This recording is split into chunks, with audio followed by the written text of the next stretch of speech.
নমস্কার সুপ্রিয় দর্শক বন্ধুরা, আশা করি সবাই ভালো আছেন, সুস্থ আছেন এবং আপনাদের ছাদ বাগানের গাছগুলোও ভালো রয়েছে।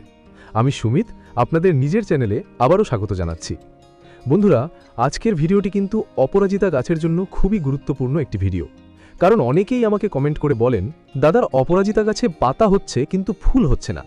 আবার অনেকেই বলেন, আগে অনেক ফুল হতো, এখন আর সেরকম কুড়ি আসছে না। আপনাদের মধ্যে অনেকেরই হয়তো একই সমস্যা হচ্ছে, গাছ বড় হয়েছে, লতা ছড়িয়েছে, কিন্তু ফুলের সংখ্যা কমে গেছে। অথবা ফুল ফুটছে ঠিকই, কিন্তু আগের মতো ভরপুর কুড়ি আসছে না। এর প্রধান কারণ কিন্তু অনেক সময় আমরা বুঝতেই পারি না। আমরা শুধু খাবার দিই, সার দিই, কিন্তু গাছের মাটির যে একটি আলাদা যত্ন দরকার সেটি অনেকেই করি না। আর এই ভুলের কারণেই গাছ ঠিকমতো খাবার শোষণ করতে পারে না। তাই আজকের ভিডিওতে আমি এমন একটি গুরুত্বপূর্ণ জিনিসের কথা বলবো, যেটা কিন্তু গাছের খাবারের থেকেও অনেক সময় বেশি গুরুত্বপূর্ণ হয়ে যায়। কারণ এই জিনিসটি গাছের মাটিকে ঠিক করে দেয়। আর মাটি ঠিক থাকলে গাছ নিজেই খাবার নিতে পারে, গ্রোথ বাড়ে এবং প্রচুর কুড়ি আসে। আমি আপনাদের আজ দেখাবো কখন দেবেন, কিভাবে দেবেন, কতটা দেবেন এবং কতদিন পরপর দেবেন। আমি আমার এই অপরাজিতা গাছগুলোতে আজকে সেটাই দিয়ে দেব। আপনারা চাইলে অপরাজিতা গাছের পাশাপাশি জবা, টগর, বেলি এই গাছগুলোতেও ব্যবহার করতে পারেন। দেখবেন অল্প কিছুদিনের মধ্যেই কুড়ি আর ফুলে গাছ ভরে যাবে। বন্ধুরা, প্রথমে একটা জিনিস আপনাদের লক্ষ্য করতে বলবো। অনেক সময় আমরা দেখি গাছের টবের ওপর থেকে শেকড় বেরিয়ে আসছে। এই দেখুন, আমার এই গাছটার মধ্যে শেকড়গুলো একটু ওপরে চলে এসছে।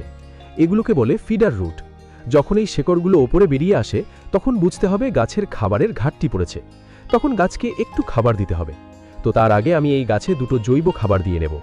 প্রথমে যে খাবারটা দেব সেটা হলো চা পাতা। আপনারা বাড়ির পুরনো চা পাতা ব্যবহার করতে পারেন, অথবা নতুন চা পাতাও দিতে পারেন। চা পাতা গাছে দিলে কি হয়? গাছের গ্রোথ দ্রুত হয়, গাছ দ্রুত বড় হয়। আর অপরাজিতা গাছ যত বড় হবে, যত নতুন ডালপালা বেরোবে, তত বেশি কুড়ি আসবে। তো আমি এখানে প্রায় 1 মুঠো চা পাতা নিয়ে গাছের মাটির ওপর ছড়িয়ে দিলাম।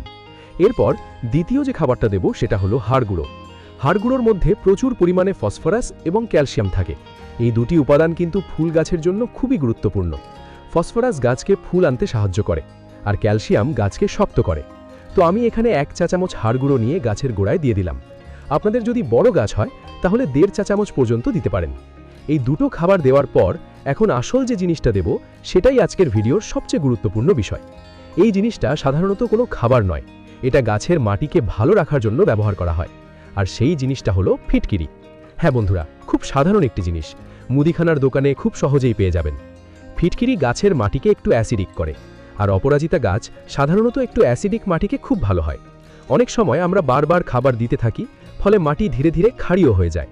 তখন গাছের গোড়ায় খাবার থাকলেও গাছ সেগুলো ঠিকমতো নিতে পারে না। এই সমস্যা দূর করার জন্য ফিটকিরি ব্যবহার করা হয়। তো ফিটকিরি কিভাবে দেবেন সেটাও দেখে নিন। প্রথমে একটি ছোট টুকরো ফিটকিরি নিয়ে ভালো করে গুঁড়ো করে নিন। এরপর দুটি পদ্ধতিতে ব্যবহার করা যায়। প্রথম পদ্ধতি হলো সরাসরি মাটিতে দেওয়া। অল্প করে 1 চিমটি মতো ফিটকিরি গাছের গোড়ায় ছড়িয়ে দিতে পারেন, তারপর একটু জল দিয়ে দেবেন। কিন্তু আমি আজকে দ্বিতীয় পদ্ধতিটা ব্যবহার করব। 1 লিটার জলের মধ্যে 1/2 চা চামচ ফিটকিরির গুঁড়ো মিশিয়ে নেব। ভালো করে নেড়ে মিশিয়ে নিন যাতে সম্পূর্ণ গলে যায়। এখন এই 1 লিটার জল কিন্তু একটি গাছে দেবেন না, এটা মনে রাখবেন। এই 1 লিটার জল 4 থেকে 5টি গাছে ব্যবহার করতে হবে। অর্থাৎ একটি গাছে প্রায় 100 থেকে 150 মিলিলিটার মতো দিলেই যথেষ্ট। এর বেশি দিলে কিন্তু ক্ষতি হতে পারে, তাই সবসময় অল্প অল্প করে দেবেন। তো আমি এখন এই গাছের গোড়ায় প্রায় 100 মিলিলিটার মতো দিয়ে দিলাম। এই নিয়মে আপনারা অপরাজিতা গাছের পাশাপাশি জবা, গোলাপ, বেলি, টগর এই গাছগুলোতেও ব্যবহার করতে পারেন। আর আরেকটি গুরুত্বপূর্ণ কথা বলি, অপরাজিতা গাছে অনেক সময় ফুল ফোটার পর বীজ তৈরি হয়। এই বীজগুলো কিন্তু গাছে রেখে দেবেন না। যখন বীজ ছোট থাকবে তখনই কেটে ফেলবেন, কারণ বীজ বড় হতে থাকলে গাছের অনেক শক্তি সেখানে চলে যায়, ফলে নতুন কুড়ি কম আসে। তাই বীজগুলো ছোট থাকতেই কেটে ফেলবেন। আরেকটি কাজ মাঝে মধ্যে করতে হবে, গাছের পুরনো ডালগুলো একটু কেটে দিতে হবে। দেখবেন পুরনো ডালগুলোতে সাধারণত আর ফুল আসে না, নতুন ডালেই বেশি কুড়ি আসে। তাই পুরনো ডাল একটু কাটলে গাছ নতুন ব্রাঞ্চ ছাড়বে, আর সেই নতুন ডালে প্রচুর কুড়ি আসবে। এখন বলি, এই ফিটকিরি কতদিন পরপর দেবেন? এটা কিন্তু ঘন ঘন দেওয়া যাবে না। 2 থেকে 3 মাস পরপর একবার দিলেই যথেষ্ট। এতে মাটি ভালো থাকবে, গাছ সুস্থ থাকবে এবং খাবারগুলো গাছ খুব সহজে নিতে পারবে। আর যদি ফিটকিরি না পান তাহলে আরেকটি জিনিস ব্যবহার করতে পারেন, সেটা হলো কফি পাউডার। কফি পাউডারও মাটিকে একটু অ্যাসিডিক করে তোলে, তাই এটাও ব্যবহার করা যায়। বন্ধুরা, আমি আমার এই অপরাজিতা গাছগুলোতে আজকে দিয়ে দিলাম।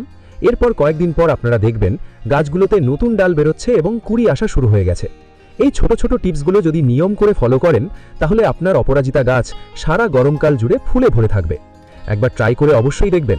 আমি নিজে ব্যবহার করি বলেই আপনাদের সঙ্গে শেয়ার করলাম। ভিডিওটি যদি ভালো লেগে থাকে তাহলে অবশ্যই একটি লাইক করে দেবেন। বন্ধুদের সঙ্গে শেয়ার করবেন যাতে তারাও এই টিপসটা জানতে পারে।